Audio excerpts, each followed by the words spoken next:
слышал про многие разные структуры. Мана шаарында Кыргызстан Кесиптик бирликтер Федерациясы 2025 жылдагы ишмердүүлүктүн жыйынтыгын чыгарып, 2026 жылга карата негизги багыттарын талкуулады.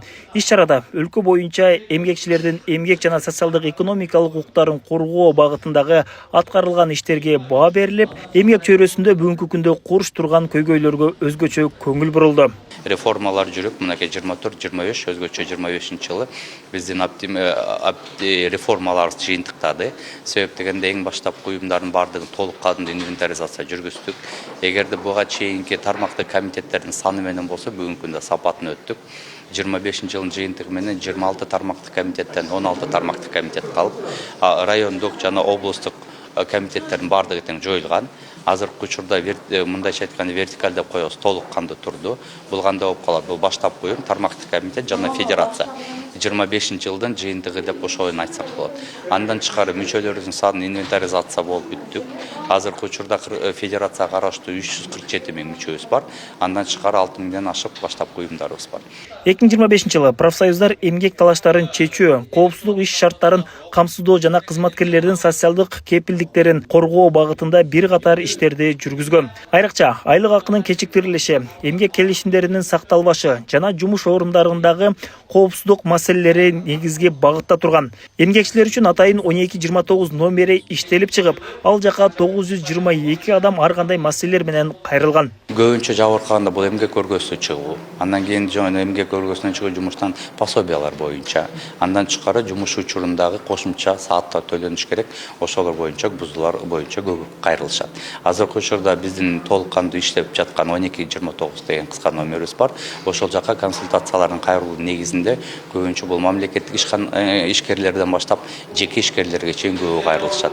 Себеп дегенде маалымат толук жетпейт дагы, мыйзамды билбегенден бузулган, мыйзамды билбестиктен көп бузуулар болот.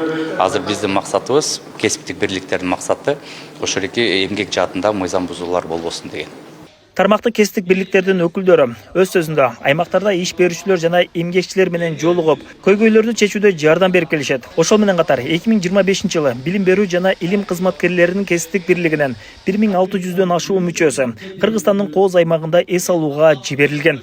Билим берүү тармагы боюнча 2025 жылы жалпы билим берүүчү мектептерде, мектепке чейинки жана мектептен тышкаркы билим берүү мекемелеринде эмгектенип жаткан кесиптик бирлик мүчөлөрүнүн 165-и Ысык көлдөгү Солнышко пансионатына барып эс алып келишти. Ал толук кандуу шаардык кесиптик бирлик комитетинин бюджетинен.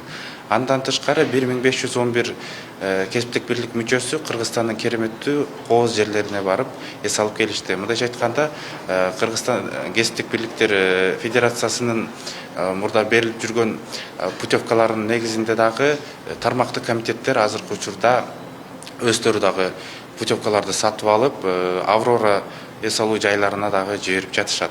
Эмгекчилердин айтымында иш шарттарын жакшыртуу, татыктуу эмгек акы жана социалдык кепилдик бүгүн да актуалдуу бойдон калууда. Мына бизде көбүнчө ушу эмгекти коргоо, техникалык безопасностьтар боюнча коргоо иштери жүргүзүлүп келет да.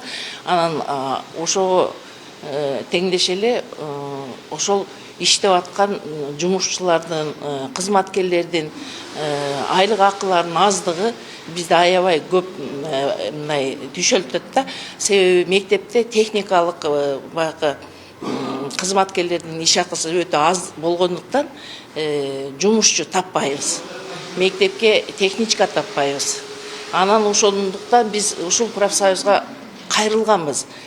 Ошо персоналдардын кызмат акысын көбөйтүп берсе, көтөрүп берсе деп. Бирок ушул иш жүзүнө ашып отурат. Бүгүнкү күндө ушул кызматкерлердин айлык акысы көтөрүлөт дегенге биз дагы аябай кубанып турабыз. Иш чаранын жүрүшүндө кесиптик бирликтин мүчөлөрү суроолорун узатып, жеринде жооп алышты. Биздин айлык көтөрүлчүлүктү базар, услугалар алып өсүп кетет да. Мына былтыр медиктердин айлыгы 20% көтөрүлдү. Көтөргөн менен услуга менен жанагы товарлар 100%-тен ашып кетип атты. Ушуну кантип регулировать кылабыз, ушул жагына контроль кылганга бир аракет кылыш керек да. Мынакей алдыңкы акыркы 5 жылда көтөрүлгөндө айлыктар көтөрүлгөн эмес. Сиз туура айтасыз. Бүгүнкү күндө инфляцияга байланыштуу болуп атат. Азыр ар бир В основном ар бир кысмы маданият тармагында бүт тармакты бирден карап чыгып атабыз. Себеп дегенде баары көтөрүлгөндө процент менен деле көтөрүлүш туура эмес болуп калат экен. 26-жылы ошол айлык маңайы менен иштейбиз, коэффициенттер менен иштейбиз. Кыргызстан кесиптик бирликтер федерациясы 2026-жылы эмгекчилердин укуктарын коргоону күчөтүү, социалдык диалогду кеңейтүү жана эмгек мыйзамдарынын аткарылышын көзөмөлдөөнү пландоодо. Дастан Осмонов, Шайыр Зайырбек уулу, Регион.